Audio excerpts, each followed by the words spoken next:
છોકરાઓ આપણે વિવર્તનનો ટોપિક પૂરો કર્યો એટલે આજે વિવર્તન સાથે સંકળાયેલા દાખલાઓ આપણે લેશું.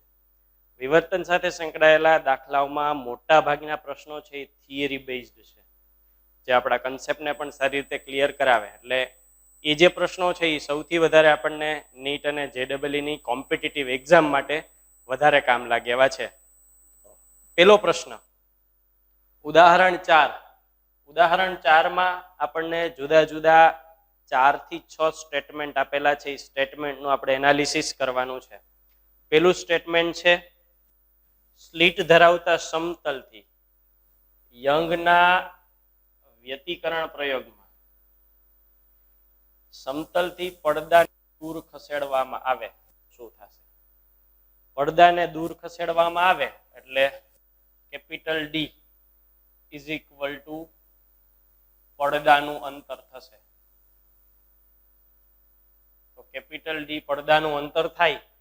આનો ઉપયોગ ક્યાં ક્યાં આવે? તો કે આપણે એક વસ્તુ એવી ધ્યાનમાં લીધી હતી કે સલાકાનું સ્થાન છે એનું સૂત્ર થશે x ચલે છે lambda. x small d upon capital D ચલે છે લેમ્બડા. સહાયક હોય તો n લેમ્બડા આવે, વિનાશક હોય તો n+1/2 લેમ્બડા આવે.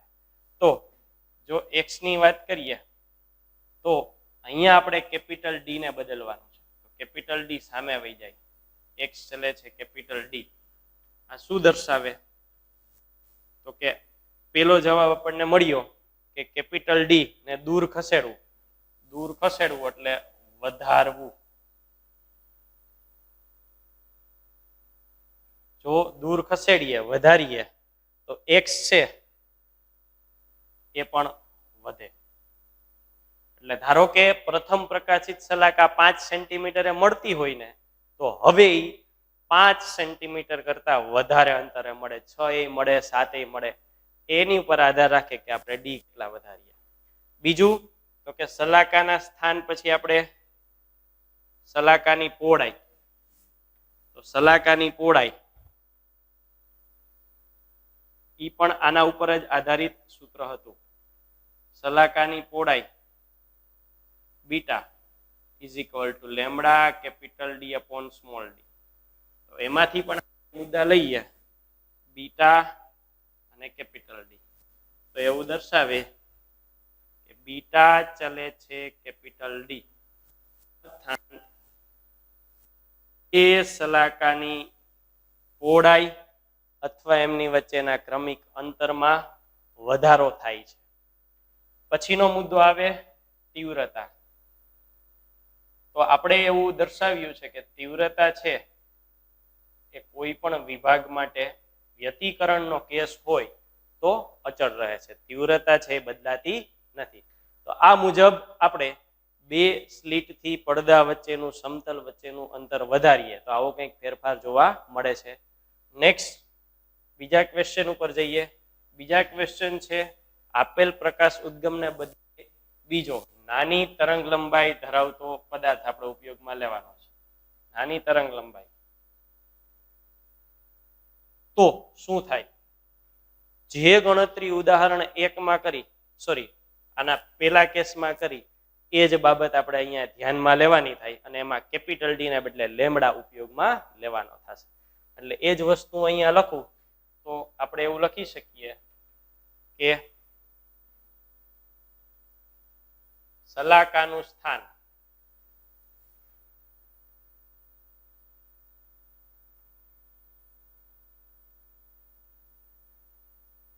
આનું સૂત્ર થતું હતું x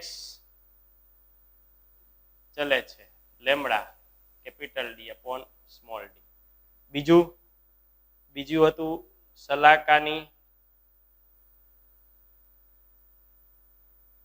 પહોળાઈ beta is equal to lambda capital D upon small d. અહીંયા આપણે n ના નંબર લખ્યા છે. આમાં n ના નંબરની જરૂર નથી કારણ કે અચળ જ રહે છે. અને ત્રીજું તીવ્રતા. ચાલો હવે આપણે બદલવાનો છે લેમ્બડા.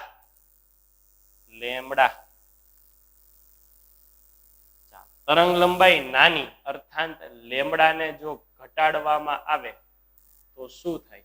તો કે લેમડા ઘટાડીએ તો એક્સ ઘટે, પછી બીટા ઘટે. તો આ બે મુદ્દા આપણે ધ્યાનમાં લઈ શકીએ. અહીંયા આપણને તીવ્રતા વિશે કોઈ ચર્ચા કરવાની નથી કીધી, એટલે આપણે દાખલાના જવાબમાં તીવ્રતાને લેશું નહીં. તો બે બાબત આપણા ધ્યાનમાં આવી કે સલાકાની પહોળાઈ છે એ ઘટે અને સલાકાના સ્થાન છે એ ઘટે. એટલે ઉદાહરણ તરીકે પેલા પ્રથમ પ્રકાશિત સલાકા 5 સેન્ટીમીટર મળતી હોય તો હવે એ જ પ્રથમ પ્રકાશિત સલાકા નાની તરંગ લંબાઈ માટે 5 સેન્ટીમીટર કરતા ઓછા અંતરે મળશે.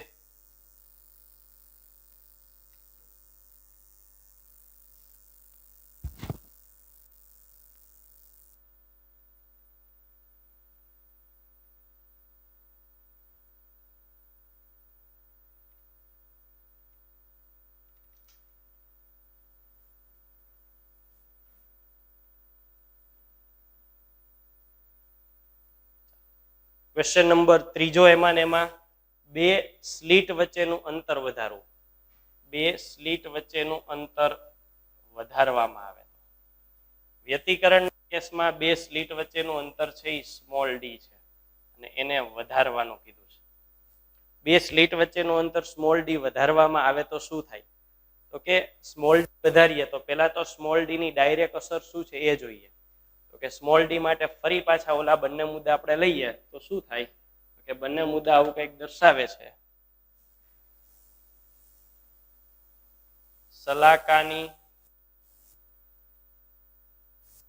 સ્થાન, પછી સેમ સલાકાની પહોળાઈ. સ્થાન માટે એક્સ ચલે છે lambda capital D upon small D. પહોળાઈ માટે beta is equal to lambda capital D upon small D. આપણે એમાં બદલાવાના છે ડી અને ડી વધે છે. તો ડી વધે તો એક્સ અને ડી વ્યસ્ત પ્રમાણમાં છે, બીટા અને ડી પણ વ્યસ્ત પ્રમાણમાં છે.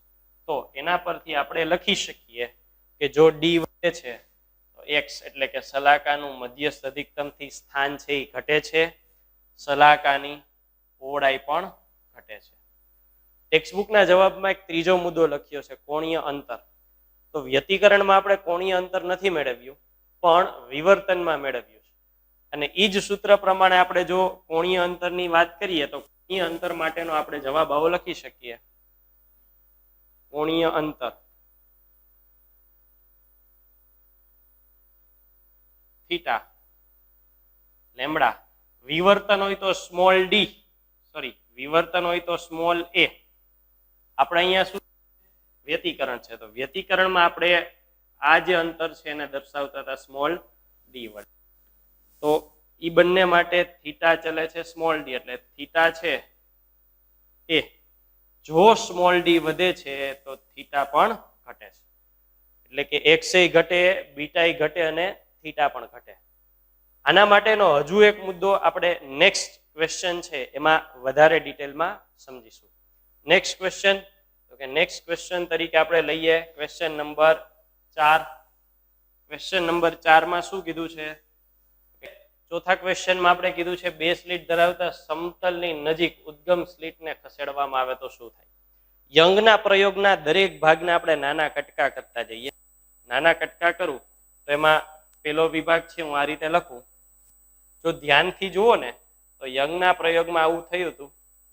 આ મુખ્ય સ્ત્રોત એસ, એમાંથી બે છિદ્ર બીજા પાડવામાં આવ્યા હતા અને આ હતું S1 અને S2. હવે મુખ્ય સ્ત્રોત જે S છે એની જે પહોળાઈ છે એને આપણે સ્મોલ ડી વડે દર્શાવીએ. યાદ કરો વિવર્તન હોય, એક સ્લીટ થી થતું વિવર્તન હોય તો એના ઉદ્ગમની પહોળાઈ. પણ સ્મોલ ડી અહીંયા આગળની આકૃતિમાં ભેગા થાય છે એટલે સ્મોલ ડી ને બદલે આપણે અહીંયા દર્શાવી દઈએ છીએ અને એસ વડે. સ્મોલ એસ, સ્મોલ એસ, અને આ જે અંતર છે એને કહી દઈએ કેપિટલ એસ. તો વિવર્તન પ્રમાણે વિવર્તનની ભાત ક્યાં રચાવવાની છે? તો કે વિવર્તન પ્રમાણે જો હું એનો લંબ દ્વિભાજક દોરું ને તો વિવર્તનની ભાત છે એ અહીંયા રચાશે.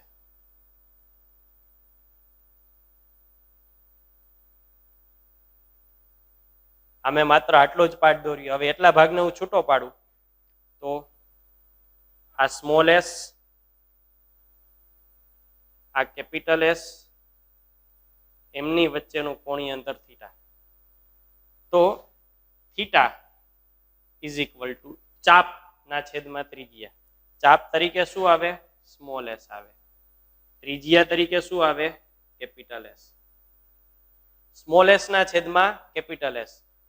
થોડું અર્થઘટન સાથે લખવું હોય તો સ્મોલ એસ કોના બરાબર લખ્યા? તો કે સ્મોલ એસ છે ને આટલું એના પરિમાણનું અંતર છે અને કેપિટલ એસ છે આનું અંતર છે. આપણે યંગના પ્રયોગમાં S1 S2 સુધીનો પાર્ટ કમ્પ્લીટ કર્યો. ચાલો, કોને આધારે? તો કે વિવર્તનને આધારે. કારણ સંપાતીકરણ એ દરેક ઉદ્ગમ વડે થતા વિવર્તનનું પરિણામ છે. તો દરેક ઉદ્ગમ વડે થતું વિવર્તન એટલે પેલા અહીંયા જોયું, હવે અહીંયા જોઈએ.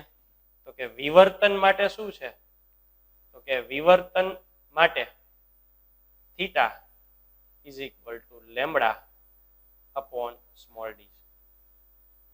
વિવર્તનની મૂળ શરત શું છે? તો કે મધ્યસ્થ અધિકતમ છે એ theta is equal to lambda upon D ખૂણે મળે. ધ્યાનથી જુઓ, અહીંયા આપણે વચ્ચેની જ ભાત લીધી ને એટલે મધ્યસ્થ અધિકતમ જ થયું ને. તો મધ્યસ્થ અધિકતમની શરત યંગના વ્યતિકરણમાં 3 ઉદ્ગમ માટે જ મેળવીએ તો આ મુજબ થાય. સિંગલ ઉદ્ગમ માટે આ મુજબ થાય. તો આટલું ક્લિયર. હવે બંનેને આપણે ભેગા કરી દઈએ. બંનેને ભેગા કરી દઈએ તો આ બંનેને ભેગા કરતા શું જોવા મળે? તો કે બંનેને ભેગા કરતા આવું થાય small S upon capital S, અને આ બાજુ થાય લેમ્બડા અપોન સ્મોલ ડી. તો small S upon capital S is equal to lambda upon small d. Proper આપણને પરિણામ મળે એના માટે શરત એવી છે કે small S upon capital S less than equal to lambda upon small d. જ્યારે બે વિવર્તન ભેગા કરી અને પરિણામી વ્યતિકરણ મેળવવું હોય ત્યારે આ મુજબ શરત પડાવી જોઈએ. એટલે આપણને અહીંયા શું કીધું છે? બે સ્લિટ ધરાવતા સમતલની નજીક ઉદ્ગમને ખસેડવામાં આવે. આ ઉદ્ગમ છે, ઉદ્ગમ છે એટલે હું લીટી દોરું અને આ બે સ્લિટ ધરાવતું સમતલ, એ બે વચ્ચેનું અંતર કેટલું થયું? Capital S. અર્થાત અહીંયા આપણને એવું કીધું છે કેપિટલ એસ. અહીંયા શું કીધું છે? નજીક ખસેડવું. નજીક ખસેડવું અર્થાત કેપિટલ એસ ને ઘટાડવું, અને કેપિટલ એસ ને ઘટાડીએ એટલે small S upon capital S વધે. એ વધે તો એ વધારો એવો થવો જોઈએ કે આ શરત પડાય. જો આ શરત પડાય તો જ આપણે વ્યતિકરણ છે એ પ્રોપર જોઈ શકીએ.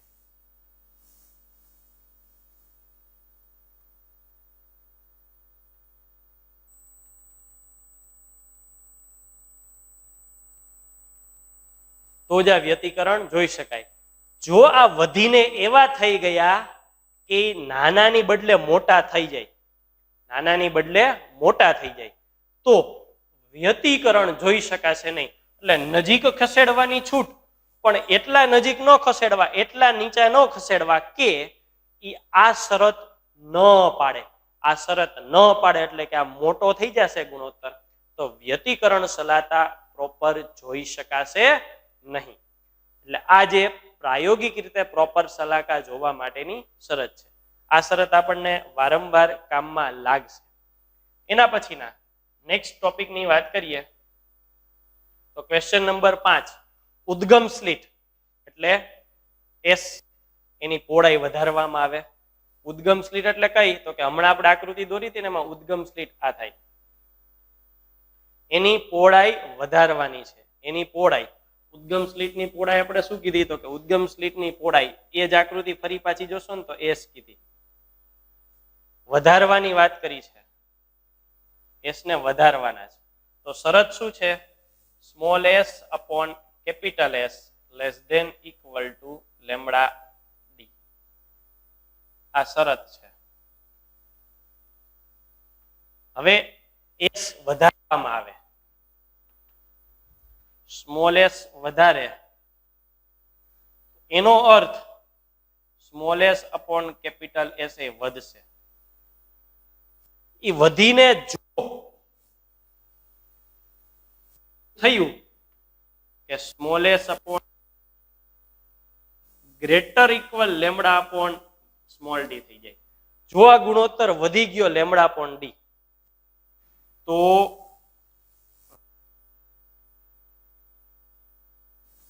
એ પ્રોપર જોઈ શકાય નહીં.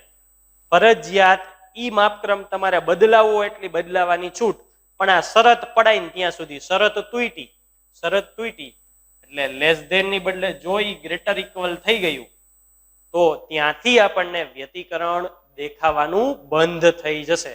એટલે ફરજિયાત એનાથી નાનું રાખવું જરૂરી છે. Next question number 6. એકરંગી પ્રકાશને બદલે સફેદ પ્રકાશ જાની વાલી પીનારા અને જાંબલીથી રાતા રંગ તરફ જઈએ. આપણને એવી ખબર છે કે જાંબલીથી રાતા રંગ તરફ જતા તરંગ લંબાઈ વધે. તરંગ લંબાઈ વધે એની અસર ક્યાં થાય છે? તો કે શલાકાના સ્થાનની વાત કરીએ તો શલાકા નું સ્થાન બેઝિક સૂત્ર છે x upon small D upon capital D. x into small D upon capital D ચલે છે લેમડા. પછી સહાયક હોય તો n લેમડા, વિનાશક હોય તો n+1/2 લેમડા. પણ આપણે તરંગ લંબાઈ અને x પરના આધારની વાત કરીએ તો તરંગ લંબાઈ અને x પરના આધારમાં આપણને એવી ખબર પડે છે કે x છે એ લેમડા પર આધારિત છે. અર્થાત x ચલે છે લેમડા.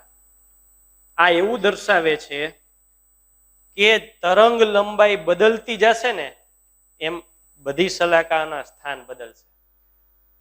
પ્રથમ પ્રકાશિત જાંબલીની, પ્રથમ પ્રકાશિત નીલાની, પ્રથમ પ્રકાશિત વાદળીની, પ્રથમ પ્રકાશિત રાતાની બધાની અલગ અલગ જગ્યાએ મળશે. એક જગ્યાએ નહીં મળે, કારણ કે તરંગ લંબાઈ બધાની જુદી છે. તો અહીંયા પડદો દોરું તો શું થશે ખબર છે? અહીંયા પડદો દોરીએ આપણે.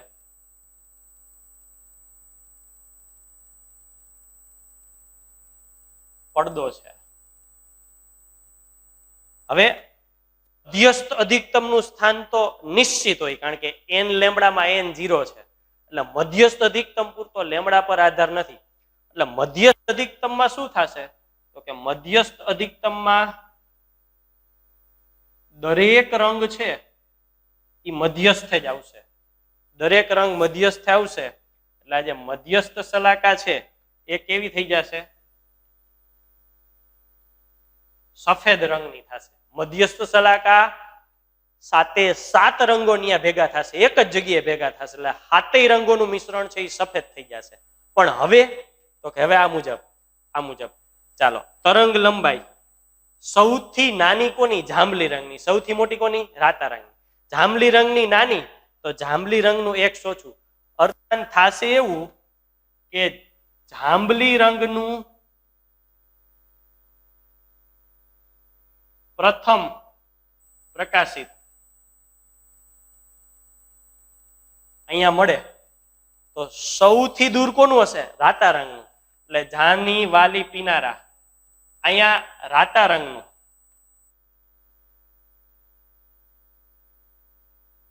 રાતો રંગ છે એનું પ્રથમ પ્રકાશિત રચાશે. એટલે મધ્યસ્થ અધિકતમની સૌથી પહેલા કોણ આવી જશે? પ્રથમ પ્રકાશિત. કોનું? જાંબલી રંગનું. અને પ્રથમ પ્રકાશિત સૌથી દૂર કોનું હોય છે? રાતા રંગનું. આવું પ્રથમ માટે જ નહીં, બધાય માટે થશે, પણ શરૂઆત કરીએ એટલે સૌ પ્રથમ આપણને કોણ મળે? જાંબલી મળે. એનાથી દૂર નીલો, એનાથી દૂર વાદળી. એટલે ક્રમિક આપણને પડદામાં મધ્યસ્થ અધિકતમ એક સફેદ રંગનું દેખાશે, બાકીના બધાય મિક્સ. જાની વાલી પીનારા પોતપોતાની તરંગ લંબાઈ પ્રમાણે પ્રથમ, દ્વિતીય, તૃતીયના અલગ અલગ સ્થાન મળશે. નેક્સ્ટ ક્વેશ્ચન પર આવીએ. તો નેક્સ્ટ ક્વેશ્ચનમાં આપણે ઉદાહરણ નંબર 5, ઉદાહરણ નંબર 5 એમાં કીધું છે કે ઉદાહરણ 3 માં, અને ઉદાહરણ 3 માટે મેં અહીંયા રેફરન્સમાં ઉદાહરણ 3 ની રકમ પણ લખી નાખી છે. ઉદાહરણ 3 માટે એવું કીધું છે કે બે સ્લીટો વચ્ચેનું અંતર છે એ કેટલું લેવાનું? 1 mm. બે સ્લીટો વચ્ચેનું અંતર 1 mm, પડદો 1 મીટર દૂર, તરંગ લંબાઈ છે 500 નેનોમીટર છે. ત્યારે સલાકાઓ વચ્ચેનું અંતર શોધો. આ ઉદાહરણ 5 હતું. હવે એ જ માહિતી માટે ઉદાહરણ 3 પરથી ઉદાહરણ 5 એવું કહે છે કે દરેક સ્લીટની પહોળાઈ કેટલી હોવી જોઈએ કે જેથી દરેક સ્લીટની દરેક ઇન્ડિવિડ્યુઅલ સ્લીટની પહોળાઈ કેટલી થાય? Small a. એક સ્લીટની ભાતમાંથી મધ્યસ્થ અધિકતમમાં, જો એક સ્લીટની ભાતમાંથી મધ્યસ્થ અધિકતમ, એટલે હું અહીંયા વાક્ય લખું છું, જોજો દાખલો ખૂબ પણ સમજવા જેવો છે. એક સ્લીટ નું મધ્યસ્થ અધિકતમ માં બે સ્લીટના ભાતના, બે સ્લીટના કેટલા મહત્તમો આવે? 10 મહત્તમો આવે. એટલે જેટલામાં એક સ્લીટનું મધ્યસ્થ અધિકતમ છે એટલામાં બે સ્લીટના 10 મહત્તમ આવે. છોકરાઓ, આમાં કોઈ પણ ઘટનાનું નામ નથી આપ્યું ને, એ સૌથી અગત્યનો પોઈન્ટ છે, એ આપણે સમજવાનું છે. હાલો, એક સ્લીટની અસર કીધી ને એટલે આને આપણે સમજવાનું છે વિવર્તન. અને બે સ્લીટનું કીધું એટલે બે સ્લીટ, બે ઉદ્ગમ વ્યતિકરણની ઘટનામાં હોય, એટલે આ જે છે એ વ્યતિકરણ છે. એક સ્લીટનું મધ્યસ્થ અધિકતમ, મધ્યસ્થ અધિકતમ કોણીય પહોળાઈ આપણે લખવી હોય તો 2θ લખી શકાય. આખું મધ્યસ્થ અધિકતમ છે 2θ નું હોય, અને 2θ નું સમીકરણ 2 λ/a. વિવર્તન પ્રમાણે આ થાય. બે સ્લીટના 10 મહત્તમ. ચાલો, મહત્તમ માટે શરત શું છે? n લેમ્બડા મુજબ થાય. n લેમ્બડા એટલે કેટલા મહત્તમ? 10 મહત્તમ. Lambda on small d. જો વિવર્તન હોય તો સ્લીટની પહોળાઈ a, વિવર્તન હોય તો સ્લીટની પહોળાઈ a, અને વ્યતિકરણ હોય તો સ્લીટની પહોળાઈ સ્મોલ d. હવે આપણે કિંમતો એમાંથી મૂકતા જઈએ. જો પેલા તો લેમ્બડા બંનેના કોમન કેન્સલ, કારણ કે એ તો એક જ તરંગ લંબાઈ છે. 250 આપણે સ્મોલ એ શોધવાના છે, તો સ્મોલ એને હું કરતા બનાવું. સ્મોલ એ કરતા બનાવો એટલે સામે અંશમાં જતું રહેશે. તો આ બાજુ શું બાકી વધ્યું? તો કે અહીંયા એક તો છેદ ઉડાડ્યા એટલે 2 5 ને 10 એ છેદમાં આવી જશે 5, અને d અહીંથી અંશમાં આવી જશે d/5. ચાલો, d કેટલો આપ્યો હતો? 1 મિલીમીટર આપ્યો છે. 1 મિલીમીટર, 1 મિલીમીટર ભાગ્યા 5, 1 મિલીમીટર ભાગ્યા 5 0.2 મિલીમીટર. એટલે અહીંયા જે વિવર્તન મેળવવા માટે સ્લીટ છે એ 0.2 મિલીમીટરની હોવી જોઈએ. બહુ નાનો દાખલો છે, પણ ખાલી સ્ટ્રાઇક થવી જોઈએ કે એક સ્લીટનું મધ્યસ્થ અધિકતમ એટલે વિવર્તનનું મધ્યસ્થ અધિકતમ કહેવા માંગે છે, અને બે સ્લીટના 10 મહત્તમ એટલે બે સ્લીટ વ્યતિકરણમાં હોય તો વ્યતિકરણમાંના 10 મહત્તમ આપણને કહેવા માંગે છે. તો આ થયું ઉદાહરણ નંબર 5. નેક્સ્ટ સ્વાધ્યાય દાખલા નંબર 12. હવેના ક્વેશ્ચનો છે એ મોટે ભાગે એવા છે કે જેમાં આપણે થિયરેટિકલ આન્સર આપવાના છે. પ્રશ્ન છે, કણવાદ એવું કહે છે કે પ્રકાશની માધ્યમ ધારો કે પાણીમાં ઝડપ શૂન્યાવકાશની ઝડપ કરતા વધુ છે. કણવાદ શું કહે છે? તો કે કણવાદ એવું કહે છે કે પ્રકાશની ઝડપ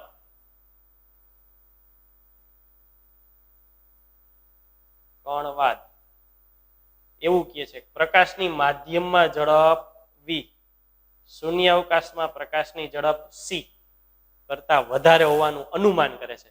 જો છોકરા અહીંયા સ્પષ્ટ લખ્યું છે, આ અનુમાન છે.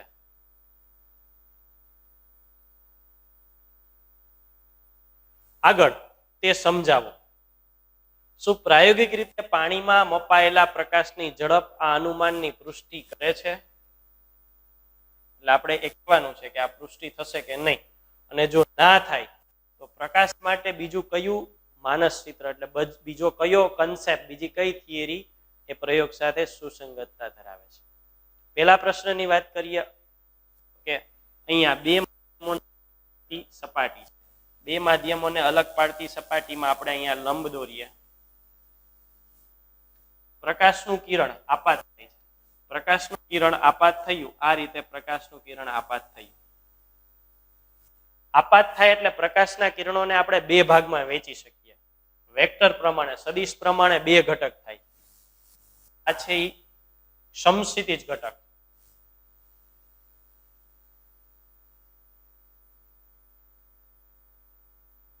અને આ છે એ શિરોલંબ ઘટક. હવે છોકરાઓ, આમાંથી કયો ઘટક માધ્યમ હારે પ્રક્રિયા કરવાનો છે?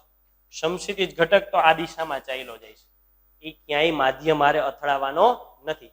પણ શિરોલંબ ઘટક નીચે આવે છે. નીચે આવશે એટલે અહીંયા માધ્યમ સાથે અથડાવાનો છે. હવે ગુરુત્વાકર્ષણ એવું કહે છે કે ભાઈ કોઈ પણ કણો છે, અહીંયા શું કીધું? કણવાદ. કણવાદ આ કણ છે ને, એ જ્યારે માધ્યમની નજીક આવે ત્યારે શું થશે? તો કે આ દિશામાં એ આકર્ષણ અનુભવે. આકર્ષણ અનુભવે, બળ અનુભવે તો વેગ છે એ શું થાય? તો કે વધે. વેગ છે એ વધે છે. કઈ દિશામાંનો વેગ વધે છે? શિરોલંબ ઘટકનો જ વેગ વધે છે. સમક્ષિતિજ ઘટકનો વેગ વધતો નથી. એટલે પરિણામ શું આવે છે? જ્યારે સદિશ દોરવા જાય ને ત્યારે શિરોલંબ ઘટકનું મૂલ્ય વધારે હોય અને સમક્ષિતિજનું હોય એટલું ને એટલું. એટલે આની મૂળભૂત દિશા તો આવી છે, પણ જ્યારે આપણને વક્રીભવન મળે ત્યારે પ્રકાશની કિરણની દિશા આ મુજબ થઈ જાય છે. સદિશ પ્રમાણે જે ઘટક વધુ હોય એ બાજુ સદિશ વળી જાય, એટલે આ બાજુ સદિશ વળી ગયો. તો આ રીતે આપણે એવું કહી શકીએ કે સમક્ષિતિજ ઘટક એમનેમ રહે છે જ્યારે શિરોલંબ ઘટક વધે છે. આ અનુમાન છે એ આ રીતે કરે છે. અનુમાન આ રીતે કરે છે એટલે અહીંયા ધારો કે વેગ c હતો અને અહીંયા ધારો કે v ઝડપ છે, તો સમક્ષિતિજ તો બેયના એમનેમ છે. સમક્ષિતિજ કોઈનામાં વૈધા નથી, પણ શિરોલંબ ઘટક પહેલા માધ્યમમાં શૂન્યાવકાશમાં જે હતો એના કરતા અહીંયા વધી ગયો. તો એનો અર્થ એવો કરી શકાય કે માધ્યમમાં પ્રકાશની ઝડપ v c કરતા વધી.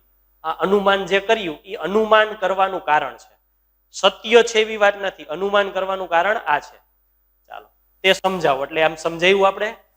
પ્રાયોગિક રીતે પાણીમાં મપાયેલો પ્રકાશ આ અનુમાનની પુષ્ટિ કરે છે, એ બાબત ઉપર આપણે ચર્ચા કરવી છે કે પાણીમાં પ્રકાશ ઝડપ આ અનુમાનની પુષ્ટિ કરે છે. શું કીધું છે? મપાયેલ શબ્દ આવ્યો ને, આવી ગયો પ્રયોગ. પાણીમાં પ્રાયોગિક રીતે આ સાચું છે કે પ્રાયોગિક રીતે અનુમાનની પુષ્ટિ એટલે અનુમાન સાચું છે કે ખોટું? તો કે પ્રાયોગિક રીતે એવી ખબર પડી કે અનુમાન છે એ ખોટું છે. પુષ્ટિ ઘણી વખત આપણે ન્યૂઝ ચેનલોમાં વાંચતા હોય ને કે આવા સમાચાર આવ્યા, પણ અમે એ સમાચારની પુષ્ટિ કરતા નથી, એટલે સત્યતા છે કે એ ખબર નથી. તો અહીંયા શું પુષ્ટિ કરી? સત્યતા તો શું ખબર પડી કે પ્રાયોગિક પરિણામ પ્રમાણે એવું થયું નહીં, એટલે કે માધ્યમમાં પ્રકાશની ઝડપ વધારે મળી નહીં. તો આ બીજો પ્રશ્ન થયો. એના પછી ત્રીજા પ્રશ્નની વાત કરીએ તો ત્રીજા પ્રશ્નમાં કીધું છે પ્રકાશ માટે બીજું કયું માનસ ચિત્ર એ પ્રકાશ સાથે સુસંગતતા ધરાવે છે. માનસ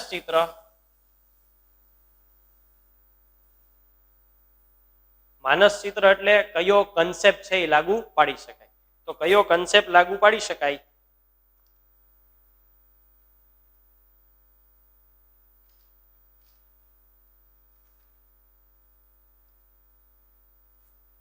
માનસ ચિત્ર એટલે કયો કન્સેપ્ટ લાગુ પાડી શકાય? તો કે અહીંયા તરંગવાદ, એટલે પ્રકાશને આપણે તરંગ સ્વરૂપે લીધું, એ બાબતને આપણે આની સાથે લાગુ પાડી શકીએ. 3 નાના નાના પ્રશ્નો છે, એટલે ત્રણેયના જુદા પાડીને આન્સર એક્ઝામમાં લખવા, જેથી જે પેપર ચેકરને પણ ક્લિયર ખ્યાલ આવી શકે. નેક્સ્ટ સ્વાધ્યાય દાખલા નંબર 13. પુસ્તકમાં ભણી ગયા કે હાઇગેન્સનો સિદ્ધાંત પરાવર્તન અને વક્રીભવન. આપણે થિયરીમાં પરાવર્તન અને વક્રીભવન બેયના નિયમો સાબિતી લીધી. તો આ જ સિદ્ધાંતનો ઉપયોગ કરી સમતલ અરીસાની સામે રાખેલ બિંદુવત પદાર્થના આભાસી પ્રતિબિંબનું અરીસાથી અંતર માપવું છે, એના જેટલું જ થાય. તો આપણે આકૃતિ દ્વારા આ ઘટના મેળવીએ. સમતલ અરીસા માટે હું આકૃતિમાં આ સપાટી દોરું. સમતલ અરીસો છે. પછી વાત કરું બિંદુવત ઉદ્ગમની. શું કીધું છે? બિંદુવત પદાર્થ. આ બિંદુવત પદાર્થ O, એમાંથી પ્રકાશના કિરણો નીકળે. એટલે બિંદુવત ઉદ્ગમનું તરંગઅગ્ર કેવું હોય? ગોળાકાર તરંગઅગ્ર હોય. એટલે હું અહીંયા ગોળાકાર તરંગઅગ્ર દોરું છું. આ ગોળાકાર તરંગઅગ્ર થોડું નીચે આપણે દોરીએ. ચાલો. પ્રકાશ જે આના પર આપાત થાય છે, પેલું કિરણ, બીજું કિરણ, ત્રીજું કિરણ. હવે મેં જે પ્રકાશ લીધો છે એ પ્રકાશ માટે મેં એવું ધ્યાન રાખ્યું છે કે અહીંયા મેં આઈ ખૂણો બનાવ્યો છે, અહીંયા પણ આઈ ખૂણો બનાવું છું. ધ્યાનથી જોજો છોકરાઓ, આ જે પ્રકાશ છે જે અહીંયા આપાત થયો એ પાછો એની જ દિશામાં પરત ફરશે. એટલે કાલ્પનિક રીતે મારે આને આગળ લંબાવવું હોય તો હું આવી રીતે આ બિંદુ લંબાવી શકું. પછીની વાત કરીએ તો આ કિરણ આ દિશામાં આગળ વધશે અને એ દિશામાં આગળ વધશે તો એ થશે શું? ધ્યાનથી જુઓ. જો આ ખૂણો આઈ હોય તો આ ખૂણાને કેટલું થવું પડે? આઈ. આપાત કોણ અને પરાવર્તન કોણ સરખા હોય તો આને પણ કેટલું થવું પડે? આઈ. ચાલો, એ જ રીતે આ પ્રકાશનું કિરણ પણ પરાવર્તન પામીને આ દિશામાં જશે. ચાલો, ખૂણાની વાત કરીએ. આ ખૂણો આઈ છે તો આ ખૂણાને ફરજિયાત આઈ થવું પડે. આપાત કોણ અને પરાવર્તન કોણ સરખા હોય એટલે આને પણ આઈ થવું પડે. ચાલો, અહીંયા તો કિરણો છૂટા પડે છે, આપણે પ્રતિબિંબ મેળવવું છે. મેળવવા માટે આપણે એ કિરણોને ભેગા કરવા શું કરવું પડે? તો કે આગળ જતા છૂટા પડે છે ને, તો પાછળ આપણે લંબાવીએ. પાછળ લંબાવું તો આ રીતે અહીંયા ક્યાંક ભેગા થાય. આ રીતે આપણને ભેગા થતા મળ્યા. હવે ભેગા ક્યાં થયા? તો કે ભેગા છે અહીંયા થયા. બરાબર છે? ચાલો, ખૂણા પાછા લખવાનું ચાલુ કરીએ. આ ખૂણો આઈ છે, આ ખૂણો આઈ છે. આ ખૂણો કેટલો થશે? આઈ થશે ને, આ બે સામી સામે જોડ છે. આ ખૂણો આઈ હોય તો અહીંયા લંબ સાથેનો ખૂણો કેટલો થશે? આઈ. ચાલો, આ ખૂણો આઈ છે, આ ખૂણો આઈ હોય, લંબ છે, લંબ, અને આ ઈ જ કિરણ છે. આ ખૂણો પણ કેટલો થશે? આઈ. જો જી બધા ખૂણા સરખા થઈ ગયા. બધા ખૂણા સરખા થયા તો આનો અર્થ ઈ થાય કે જો અહીંયા જે ખૂણો છે એ જ અહીંયા ખૂણો છે. હવે હું નામ આપી દઉં. નામ આપું એમાં હું લખું કે ભાઈ આ ઓ છે, આ એ છે, આ બી છે, અને અહીંયા હું ઇમેજનો આઈ કરી નાખો. ઇમેજનો આઈ એટલે બે ત્રિકોણ થયા, ઓ એ બી, ત્રિકોણ ઓ એ બી અને ત્રિકોણ આઈ એ બી. ત્રિકોણ ઓ એ બી અને ત્રિકોણ આઈ એ બી. ચાલો, થીટા ઇઝ ઇક્વલ ટુ ચાપના છેદમાં ત્રિજ્યા. ચાલો, અહીંયા થીટા તરીકે 2i છે ને અહીંયા 2i છે. આના માટે ચાપ કોણ થશે? એબી. ચાપ કોણ થશે? એબી. ચાલો, ચાપ એબી, ત્રિજ્યા થશે ને, ઈ ત્રિજ્યા છે એને હું વસ્તુ અંતર યુ કહી દઉં. On you. નીચેના માટે એટલો જ ખૂણો અને એની ચાપ થશે એબી. આ પ્રતિબિંબ છે, પ્રતિબિંબ અંતર છે ને હું વી કહી દઉં, એના છેદમાં વી. એબી એબી કેન્સલ, સાદુરૂપ ઇઝ ઇક્વલ ટુ વી. ચાલો, મળ્યો આપણને સમતલ અરીસાનો નિયમ. સમતલ અરીસા માટે જ્યાં વસ્તુ હોય ત્યાં જ પ્રતિબિંબ હોય. અને પ્રતિબિંબનો પ્રકાર કેવો કીધો છે? અરીસાથી વસ્તુ અંતર જેટલું હોય છે એટલું. આ સાબિત કર્યું. અરીસાથી આભાસી કીધું છે.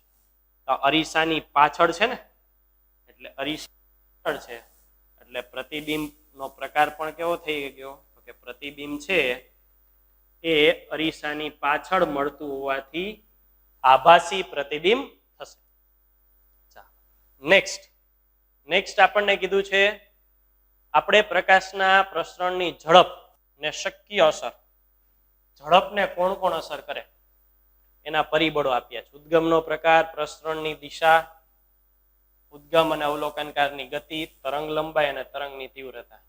બે કેસમાં આપણે આ જવાબ આપવાનો છે. શૂન્યાવકાશ હોય તો શું થાય અને બીજું માધ્યમ હોય તો શું થાય. હવે પેલો ક્વેશ્ચન છે એ શૂન્યાવકાશ માટેનો છે. તો શૂન્યાવકાશ માટે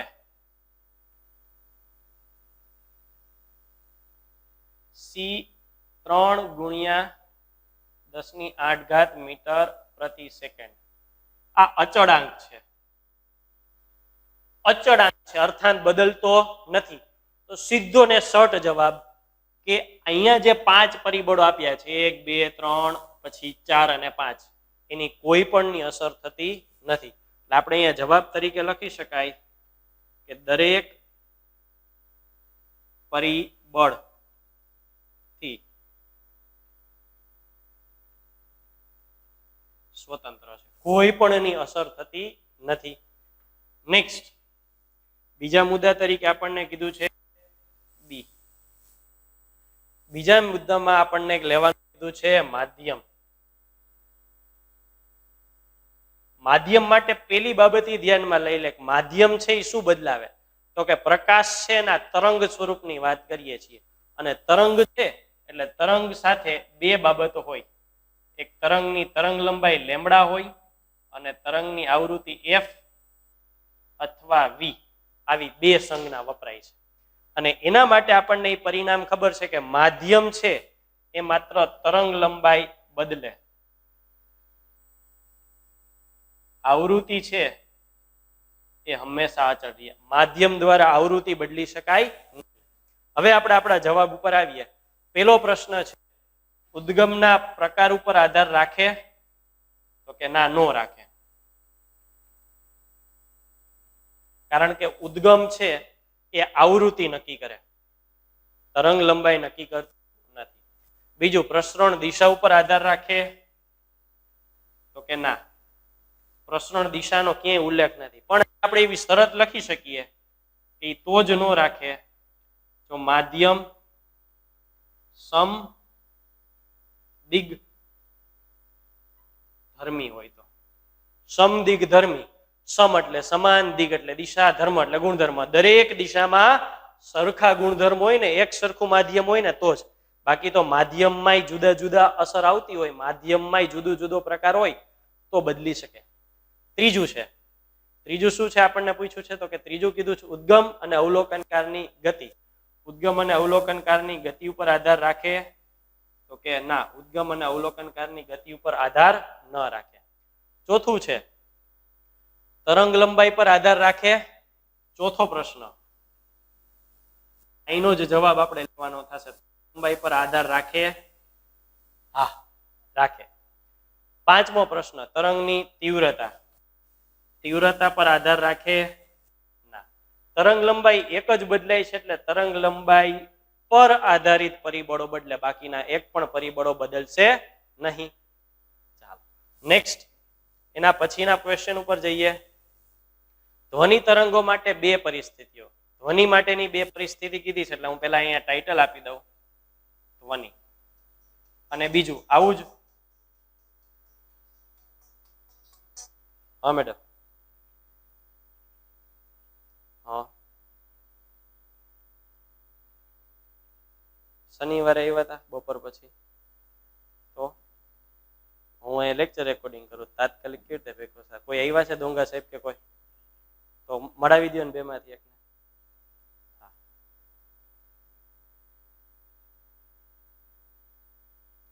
ધ્વનિ અને બીજું આપણને આપેલું છે પ્રકાશ. હવે ધ્વનિની વાત કરીએ ને છોકરાઓ, તો ધ્વનિની ઝડપ અંદાજે 340 મીટર પ્રતિ સેકન્ડ હોય છે. ધ્વનિની એપ્રોક્સિમેટ ઝડપ આટલી છે. પ્રકાશની તો કે શૂન્ય અવકાશ હોય ને તોય 10⁸ ગુણ્યા 3, એટલે એપ્રોક્સિમેટલી આપણે એવું કહી શકીએ કે ધ્વનિની ઝડપ છે, સોરી પ્રકાશની ઝડપ છે ધ્વનિની ઝડપ કરતા ખૂબ વધારે, 10⁸ ગણી તો હોવાની. પછી 3 ગુણ્યા 10⁸ હોય, 2 ગુણ્યા, પણ ટૂંકમાં એકડા પછીના 8 મીંડા તો પાકા. ખૂબ મોટી ઝડપ છે. ચાલો હવે તો કે ધ્વનિ તરંગો માટે સ્થિર ઉદ્ગમ અને અવલોકનકાર ગતિમાં. બીજો કેસ આપ્યો છે ઉદ્ગમ ગતિમાં અને અવલોકનકાર સ્થિર, એટલે ડોપલર અસરની વાત છે. તો ચેપ્ટર નંબર 15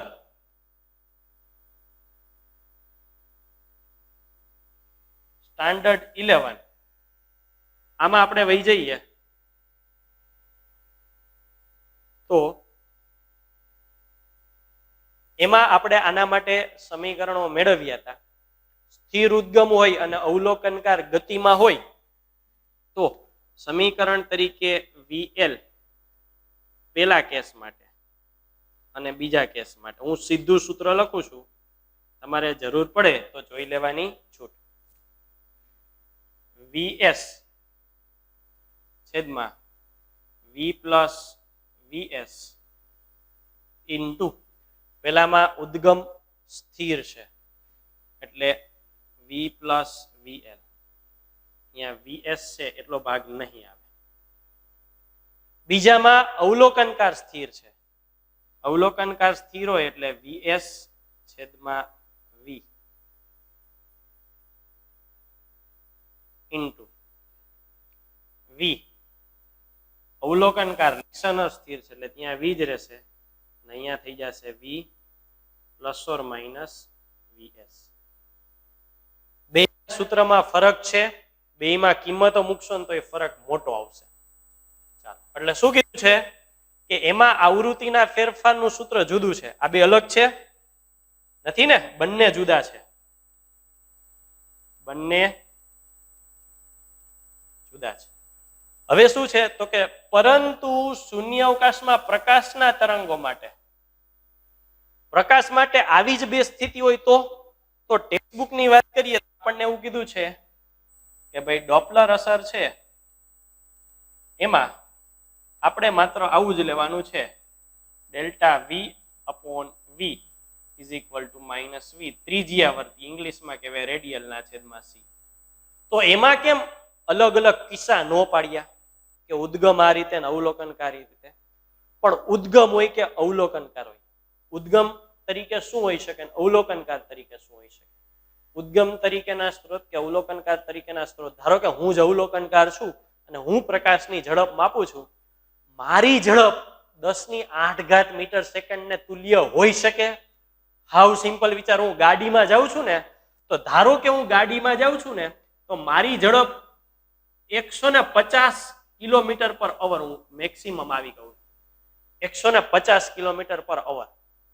કદાચ હું 180 લઉં ને તો આ લગભગ થશે મીટર પ્રતિ સેકન્ડમાં 60 મીટર પ્રતિ સેકન્ડ થાય. હવે ક્યાં મારી અવલોકનકાર તરીકેની ઝડપ અને ક્યાં પ્રકાશની ઝડપ? એટલે ગમે તે હોય, અવલોકનકાર હોય કે ઉદ્ગમ હોય, પ્રકાશની ઝડપ કરતા તો એ ખૂબ નાના જ હોવાના છે. પ્રકાશની ઝડપ કરતા અવલોકનકાર હોય કે સ્ત્રોત હોય એ very very less than C. પ્રકાશની ઝડપ કરતા તો નાના જ હોવાના છે. હવે ધારો કે તમને એવું થાય કે ભાઈ હું આમાં મૂકું તો તમારે અહીંયા v ની બદલે શું મૂકવાનું થાય ખબર છે? આ v ની બદલે તમારે મૂકવાનું થાય c. આ v ની બદલે c મૂકવાનો થાય. આ v ની બદલે c. આ v ની બદલે c. હવે આ 3 ગુણ્યા 10 ની 8 ઘાત હોય ને એમાં 60. 3 ગુણ્યા 10 ની 8 ઘાત એટલે 3 ની પાછળ 8 મીંડા. 3 ની પાછળ 8 મીંડા લગભગ 30 કરોડ થાય. 30 કરોડમાં 60 રૂપિયા ઉમેરો તોય ભલે, નો ઉમેરો તોય ભલે. એટલા માટે એ ફેરફારને અવગણવામાં આવે છે અને આ કારણોસર સૂત્રો સમાન રહે છે. એ ઉમેરી તોય કાંઈ ફેર ન પડે, બાદ કરીએ તો કાંઈ ફેર પડતો નથી, એટલા માટે અવગણે છે. નેક્સ્ટ, 600 નેનોમીટર પ્રકાશ તરંગ લંબાઈ ધરાવતા પ્રકાશ ની મદદથી લેમ્બડા છે એ કેટલી છે તો કે માહિતી અહીંયા લખી 600 ના પ્રયોગમાં દૂર રાખેલા પડદા પર રહેલા સળાકાની કોણીય પહોળાઈ 0.10 ડિગ્રી છે. થીટા છે એ તો 2 સ્લિટ વચ્ચેનું અંતર, 2 સ્લિટ વચ્ચેનું અંતર એટલે કે સ્મોલ ડી આપણે શોધવાના છે. હવે પેલું જ્યારે થીટા ગણતરીમાં લેવું હોય ત્યારે રેડિયનમાં પડે અને રેડિયનમાં ફેરવું 0.10 પાઈ રેડિયન કોને સમતુલ્ય છે 180 ડિગ્રી. તો આ જવાબ થશે પાઈ ના છેદમાં 1800. ચાલો હવે શું કીધું છે? પડદા પર મળેલ સલાકાની કોણીય પહોળાઈ માટે આ વસ્તુ શોધવાની છે. તો સમીકરણ મુજબ theta is equal to lambda. વિવર્તન હોય તો એ, વિવર્તન હોય તો એ. અહીંયા શું છે તો કે અહીંયા શું કીધું છે? 2 સ્લિટ નો પ્રયોગ. 2 સ્લિટ, 2 સ્લિટ એટલે કોની વાત થઈ? વ્યતિકરણની. અને વ્યતિકરણ હોય તો કે વ્યતિકરણ હોય તો એ નો આવે તો શું આવે? ડી આવે. ચાલો, small D is equal to lambda upon A. Lambda 600 nanometre. 600 nano એટલે 10 ની માઇનસ 9 ઘાત એ તરીકે pi D is equal to lambda upon theta. Pi ના છેદમાં 1800. સાદુરૂપ આપો, મીટરમાં આન્સર આવશે. જરૂરિયાત પ્રમાણે સેન્ટીમીટર અથવા મીટરમાં ફેરવવું. નેક્સ્ટ, નીચેના પ્રશ્નોના ઉત્તર આપો. આમાં પણ મલ્ટિપલ ક્વેશ્ચન છે. પહેલો પ્રશ્ન છે, એક સ્લિટ થી થતા વિવર્તન પ્રયોગમાં, વિવર્તનમાં સ્લિટની પહોળાઈ મૂળ કરતા બમણી કરવામાં આવે. સ્લિટ ની પહોળાઈ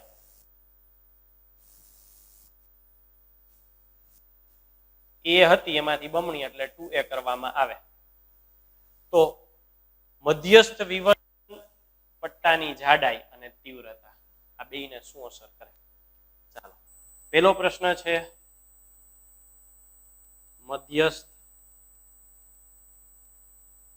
અધિકતમની જાડાઈ એટલે આપણે કોણીય કેટલી થાય તો કે આખે આખું સમીકરણ લે 2 theta is equal to 2 lambda by a. આપણે બદલવાનું શું છે? શું કરીએ છીએ એમાં તો કે એ વધારવામાં આવે છે. એ વધારવામાં આવે તો આ જવાબ પ્રમાણે છેદમાં છે. એ વધારવામાં આવે તો આનો અર્થ એવો થાય કે 2 થીટા ઘટે છે. વ્યસ્ત પ્રમાણમાં છે ને, એટલે મધ્યસ્થ અધિકતમની કોણીય પહોળાઈ માટે આપણે શું લખી શકીએ? તો કે એમાં ઘટાડો થશે. બીજો પ્રશ્ન છે તીવ્રતા. તીવ્રતા માટે જો પેલા સ્લીટ આવડી હતી, આ જે સ્લીટ છે એ કેવડી છે? એ જેટલી. હવે સ્લીટ છે એ આવડી થઈ ગઈ. આવડી થઈ ગઈ એટલે કેટલી થઈ?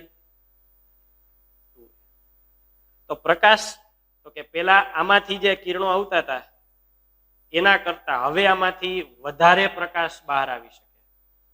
અને આને બીજી રીતે બોલવું હોય તો આને બોલી શકાય પ્રકાશ સમાવેશ ક્ષમતા.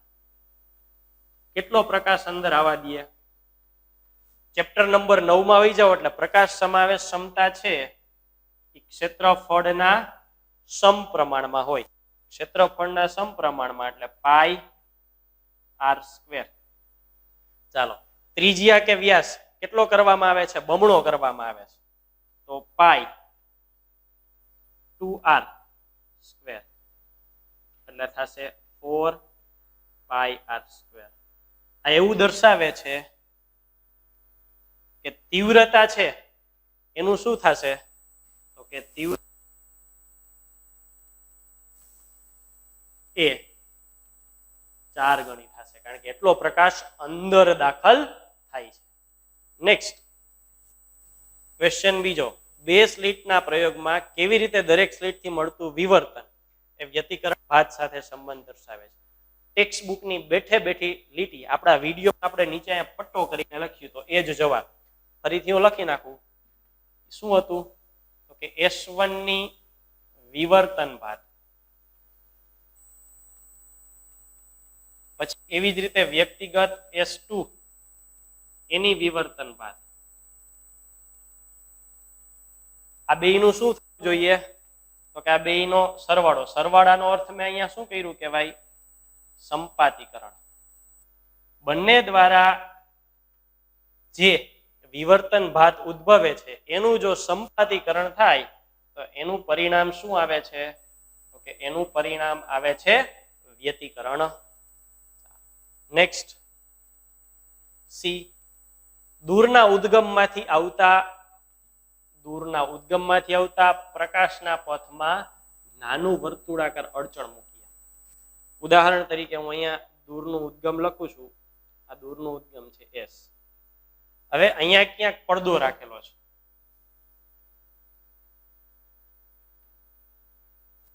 ત્યારે અડચણના છાયાના કેન્દ્ર ઉપર હું અહીંયા લંબ દ્વિભાજક ડોટેડ લાઈનથી દર્શાવી દઉં. ચાલો, વચ્ચે શું કર્યું છે? અડચણ રાખે છે. આ વર્તુળાકાર અડચણ છે.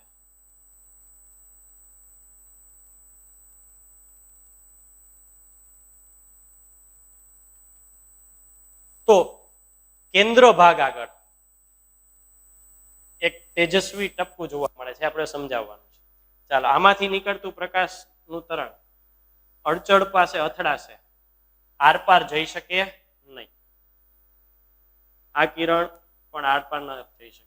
પણ જે ધાર પાસે અથડાશે, ધાર પાસે, આ કિરણ ધાર પાસે અથડાણું, એવું જ આ કિરણ પણ ધાર પાસે અથડાણું. અને વિવર્તન એટલે ધાર પાસેથી વળાંક પડવું.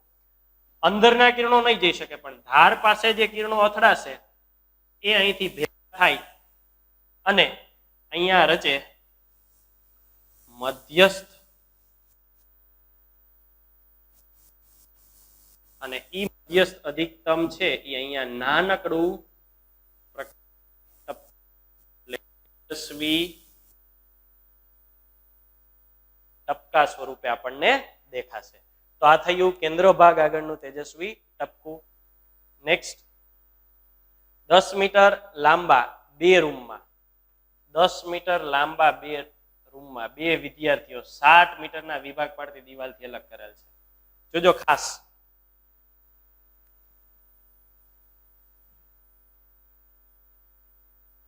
કેપિટલ ડી 10 મીટર, વિદ્યાર્થી પેલો, વિદ્યાર્થી બીજો. હા મિતભાઈ, હાજી.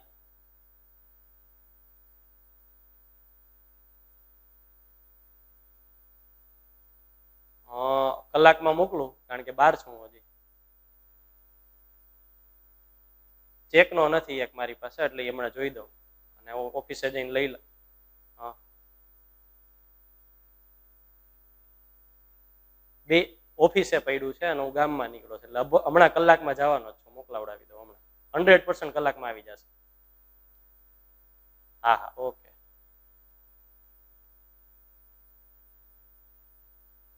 બંને વચ્ચેનું અંતર છે, સ્મોલ ડી કયો તો ચાલે અને વિવર્તન હોય તો એ કયો તો ચાલે. એ 7 મીટર છે.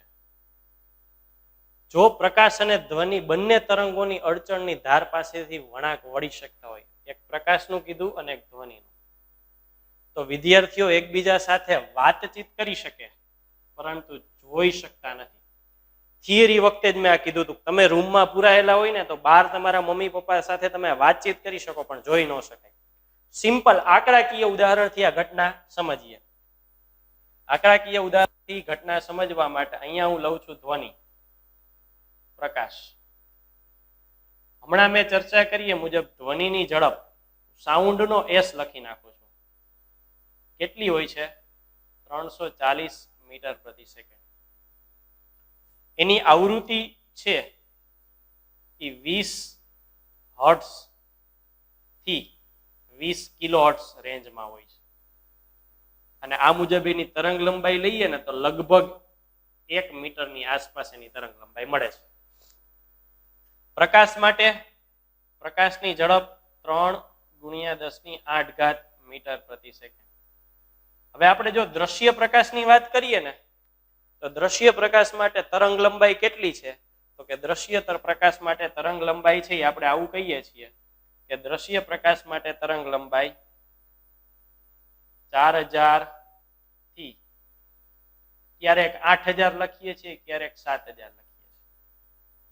અત્યારે હું ગણતરી માટે ધારો કે કોઈ એક કિંમત લઈ લઉં છું 5100. ચાલો હવે તો કે આપણે એક સૂત્ર ટેક્સ્ટ બુકમાં નહોતું અને મેળવ્યું હતું એની વાત કરીએ. એ હતું વિવર્તનની માત્રા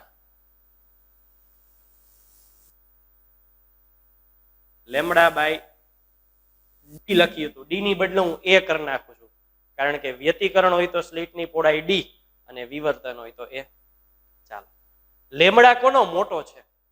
તો કે લેમડા આ સ્થિતિ ઉપરથી જુઓ, ધ્વનિ માટે એ મોટો છે. કોના કરતા? પ્રકાશ કરતા. એટલે વિવર્તન છે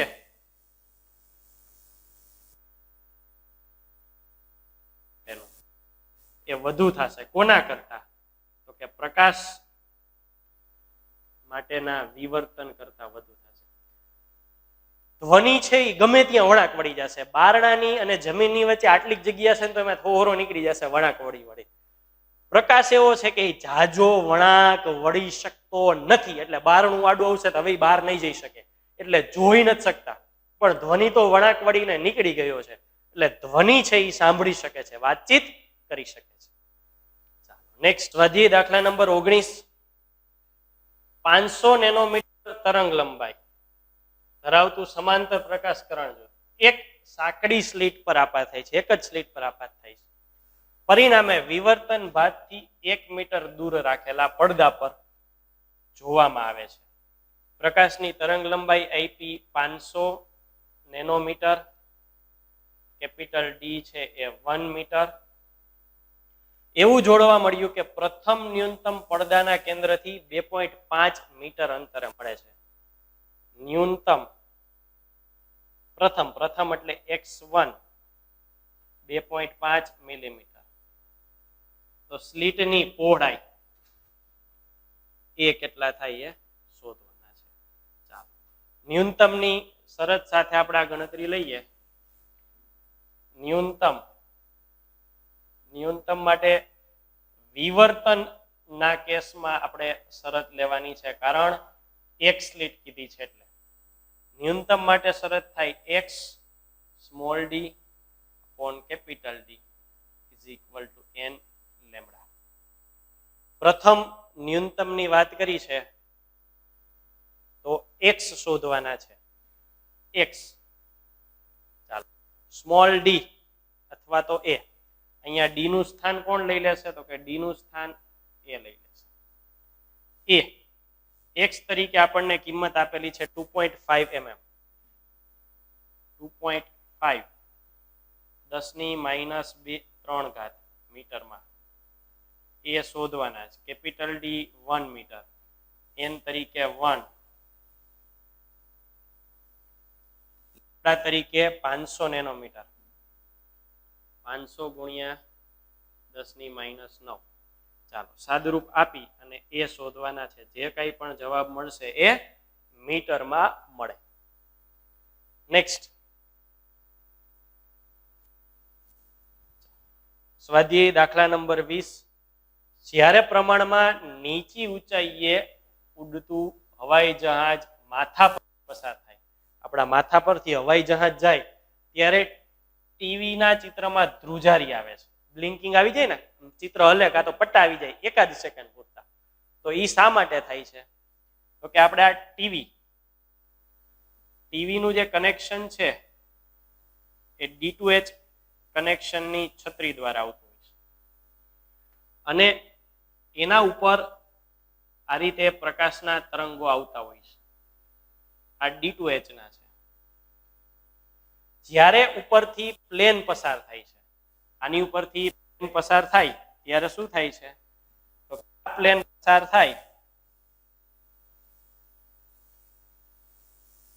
ત્યારે પ્લેનની અંદર રડાર હોય છે, રડાર સિસ્ટમ હોય છે. એના કિરણો છે એ રડાર સિસ્ટમના કિરણો આની ઉપર સંપાતીકરણ થાય છે. એટલે અહીંયા બંને ભેગા થઈને શું થશે? તો કે બંને એકબીજા સાથે ભેગા થશે. ભેગા થશે એટલે સંપાતીકરણ થશે અને સંપાતીકરણ થશે એટલે નવું જ તરંગ રચાશે.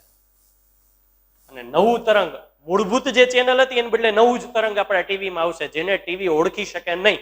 એટલે એટલા સમય પૂરતું, એટલા ક્ષણ પૂરતું પટ્ટા આવી જાય અથવા સ્ક્રીન ખાલી થઈ જાય અથવા તો ઉપર નીચે આવજા કરે છે. તો આ થઈ ગયું સ્વાધ્યાય દાખલા નંબર 20. નેક્સ્ટ 21.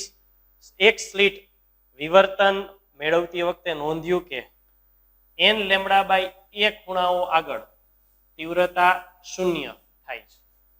તો સ્લિટને યોગ્ય ભાગમાં વહેંચી અને તીવ્રતાની નાબૂદીનું વ્યાજબીપણું સમજાવો. ચાલો હવે સ્લિટની પહોળાઈ કેટલી છે? તો કે વિવર્તન હોય તો સ્લિટની પહોળાઈ સામાન્ય રીતે a હોય છે. સ્લિટની પહોળાઈ કેટલી હોય છે? a. તો આપણે તીવ્રતા 0 થાય, 0 તીવ્રતા એટલે ન્યૂનતમની વાત કરી અને ન્યૂનતમ માટે પથ તફાવત n λ થાય અને એટલા વિસ્તારનો કોણીય પહોળાઈની વાત કરીએ તો કોણીય પહોળાઈ n λ/a. કોણીય પહોળાઈ કેટલી થશે? n λ/a જેટલી. આપણે શું છે તો કે n λ/a જેટલા ખૂણાઓ આગળ તીવ્રતા 0 થાય એટલે n λ a થઈ ગયું. આ કોણીય પહોળાઈ થઈ ગઈ, જેને આપણે થીટા કહેશું. હવે જો એક જ ન્યૂનતમ હોય તો પ્રથમ ન્યૂનતમ માટે θ1 = n λ/a, જ્યાં n1 હોય અને આ λ/a. બધાઈ માટે શું કહે? તો કે બધાઈ માટે આપણે થીટા કહી દઈએ અને આ ટોટલ કહી દઈએ. આ ધારો કે a1 છે. તો આપણે તો કેટલાય ખૂણાઓ એવા મેળવવાના છે જ્યાં તીવ્રતા 0 થાય. આ તો માત્ર એક જ ખૂણા માટે છે. તો બેયનો ગુણોત્તર લઈએ. થીટાના છેદમાં θ1 = થીટા તરીકે λ n λ/a અને n λ/a1 અને ત્યાં માત્ર આપણે મૂકીશું λ/a1. Lambda cancel. થીટા કરતા બનાવું a અને a1. ચાલો એ અને એ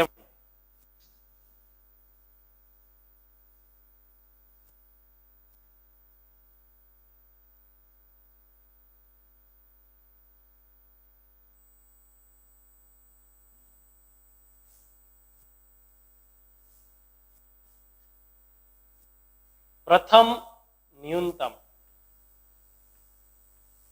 ન્યૂનતમ હોય થીટા ઇઝ ઇક્વલ લેમ્બડા, આ એક જ ન્યૂનતમ થયું. આવા કેટલા છે તો કે n લેમ્બડા બાય a કીધા. હવે અહીં આપણને શું આપેલું છે એની વાત કરીએ તો કે અહીં theta dash is equal to આપેલા છે n લેમ્બડા બાય a.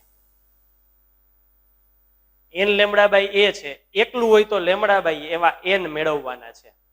તો શું કરવું પડે તો કે આને હું ગોઠવવું n lambda by a, n ને છેદનો છેદ કરું તો અહીંથી નીકળી જશે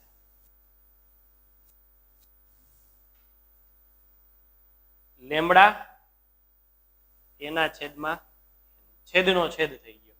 એનો અર્થ એક માટે જે લેમ્બડા ના છેદમાં a હતું એ ઘણા બધા માટે લેમ્બડાના છેદમાં a upon n થઈ ગયું. એટલે ઘણી બધી તીવ્રતાઓ મેળવવી હોય તો શું કરવું પડે a ના ભાગ્યા n. કહેવાનો અર્થ સ્લિટ ની પહોળાઈ ની વહેંચણી કેવી રીતે કરવી પડે તો કે a બાય n જેટલી કરવી પડે. આખી સ્લિટ એ ભાગની હોય, આખી સ્લિટ એ પહોળાઈની હોય તો એના a બાય n જેટલા કટકા કરો તો એની પરિણામી અસર છે એ આ મુજબ આપણને જોવા મળે. તો આ થયા વિવર્તન સાથે સંકળાયેલા દાખલાઓ. વ્યવસ્થિત રીતે પ્રેક્ટિસ કરવી અને જો કંઈ પણ ક્વેરી હોય તો આપણે નેક્સ્ટ ડાઉટ સોલ્યુશનનો લેક્ચર હશે ત્યારે ફરી પાછી મળીશું અથવા તો કોલ કરીને તમે પૂછી શકો છો. Thank you.